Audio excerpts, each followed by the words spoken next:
حضور علیہ السلام نے فرمایا کوئی دن ایسے نہیں ہے جن میں نیک عمل اللہ تعالیٰ کو بہت زیادہ پسندیدہ ہو بنسبت ان 10 ذی الحج کے ہو۔ ان میں جو عمل بھی کیا جائے اللہ تعالیٰ کو بہت پسندیدہ ہے۔ اور حضور علیہ السلام نے فرمایا کہ ذی الحج کے ابتدائی 10 دنوں میں ایک دن کا روزہ یہ سال کے روزوں کے برابر ہے، اور ذی الحج کے ابتدائی 10 دنوں کے ہر رات کی عبادت وہ لیلۃ القدر کی رات کی عبادت کے برابر ہے۔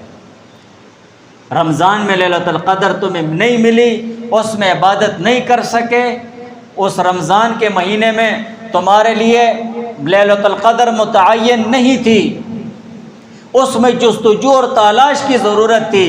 یہ تو ہر رات لیلۃ القدر ہے، ہر رات لیلۃ القدر ہے تمہارے لیے۔ لیلۃ القدر خیر من 1000 شہر، اور لیلۃ القدر کی رات وہ 1000 مہینوں سے بہتر ہے۔ یہ ہر رات لیلۃ القدر ہے۔